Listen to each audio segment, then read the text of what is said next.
Hello friends, welcome to my channel Rustic Endeavor. Today I'm going to discuss about clause. Everything about clause. খুব সহজে clause সম্পর্কে তোমরা জানবে। First to last ভিডিওটা দেখো।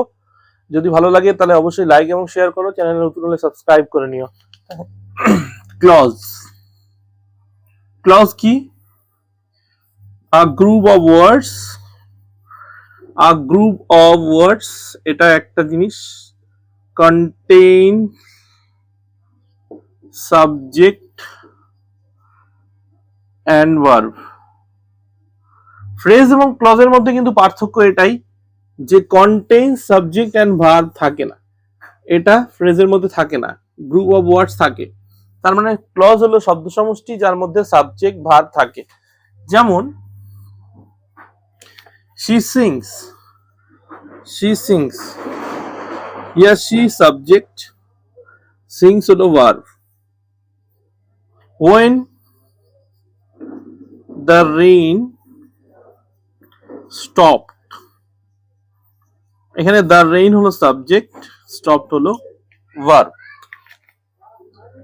এবার ক্লজকে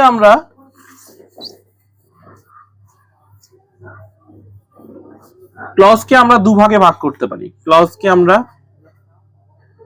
ক্লজকে আমরা দুভাগে ভাগ করতে পারি।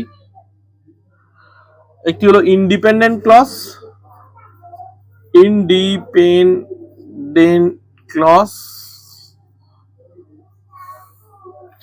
আর একটা হলো ডিপেন্ডেন্ট ক্লজ।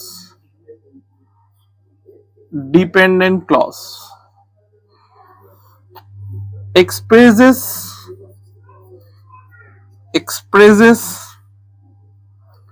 complete thought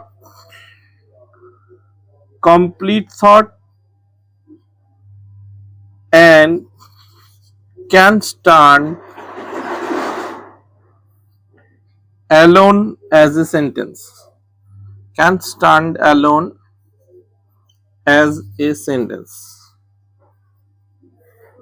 মানে এক্সপ্রেসেস কমপ্লিট থট, এটা একটা সম্পূর্ণ চিন্তা ব্যক্ত করবে এবং একাই একটা সেন্টেন্স গঠন করতে পারে। যেমন ইট রেইনস। ডিপেন্ডেন্ট হলো does not express complete thought and cannot stand alone as a sentence. Does not express complete thought or cannot stand as a sentence. যেমন উদাহরণ হলো when the bell rang, when the bell rang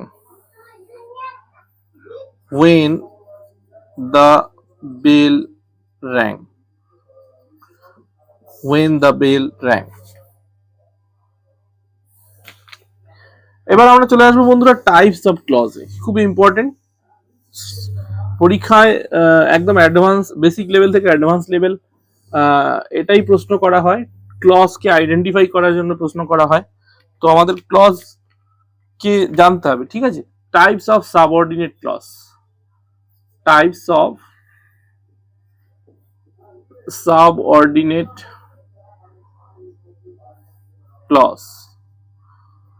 subordinate clause বা dependent ক্লজকে আমরা তিন ভাগে ভাগ করতে পারি: noun clause, adjective clause, adverb clause. Noun clause, adjective clause,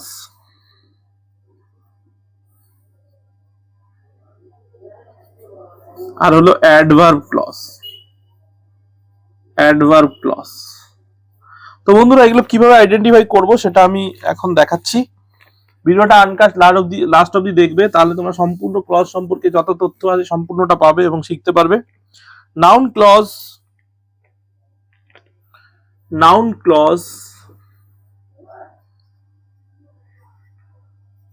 clause ব্যাপারটাই হচ্ছে নাউন, তাই তো?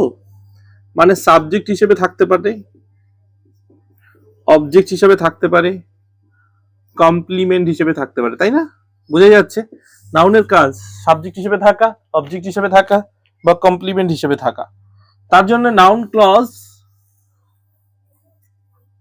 works as noun subject of a verb, first of all subject of a verb, of a verb. উদাহরণ হচ্ছে what he said, what he said is true. এখানে what he said এটা হলো noun clause, what he said is true, is সাবজেক্টের, এটা হলো is ভার্বের, subject হলো এটা, ঠিক আছে। তারপরে উদাহরণে চলে যাই object of A verb. I know that she is honest, she is honest, that he is honest এটা হলো অবজেক্ট নো ভার্বের, ঠিক আছে। তাহলে সাবজেক্ট অফ এ ভার্ব হিসেবে নাউন ক্লজ থাকতে পারে, অবজেক্ট হিসেবে অবজেক্ট অফ আ ভার্ব হিসেবে থাকতে পারে, তারপর থাকতে পারে complement of a verb, complement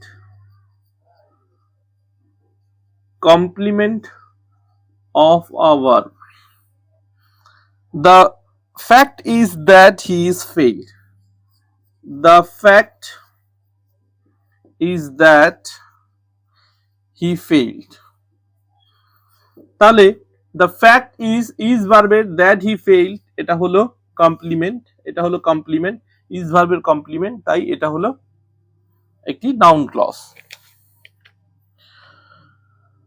তারপর হলো object of a preposition, object of a preposition. 4 number হলো object of a preposition. He talked about what happened yesterday. He talked about what happened yesterday. তাহলে হি টক অ্যাবাউট আছে preposition, প্রিপোজিশনের এটা object হিসেবে কাজ করছে, তার জন্য এটা হলো প্রিপোজিশনাল এটা noun clause, object of a preposition, ঠিক আছে। তারপরে আমরা চলে আসি অ্যাডজেক্টিভ, নাউনকে মডিফাই করে। অ্যাডজেক্টিভ সম্পর্কে তোমরা জানো, adjective says about noun, noun সম্পর্কে বলে, তাই তো। নাউন ক্লজ আমরা শিখলাম, এবার আমরা চলে আসি অ্যাডজেক্টিভ ক্লজে। Prescribe a person, sorry prescribe নয়, ডেসক্রাইব আ পারসন। এক নম্বর হচ্ছে describe a person, describe a person. Describe a person একজন ব্যক্তিকে ডেসক্রাইব করবে। The boy who on the race is my friend. তাহলে the বয়কে ডেসক্রাইব করছে who on the race, এটা হলো একটি অ্যাডজেক্টিভ ক্লজ, এটা হলো একটি অ্যাডজেক্টিভ ক্লজ। তারপর হলো describe a thing, describe thing. যেমন the book that I bought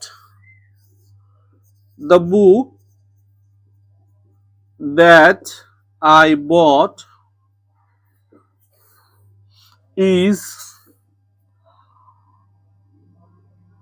interesting. তাহলে the book that I bought এটা ডেসক্রাইব থিং করছে, বুক সম্পর্কে বলছে that I bought টা হলো এখানে অ্যাডজেক্টিভ ক্লজ, ঠিক আছে। তারপর হলো শো পজেশন, শো অধিকার বোঝায়, শো পজেশন অধিকার বোঝাতেও অ্যাডজেক্টিভ ক্লজ ব্যবহার করা হয়। The girl whose father is a doctor, the girl whose father is a doctor,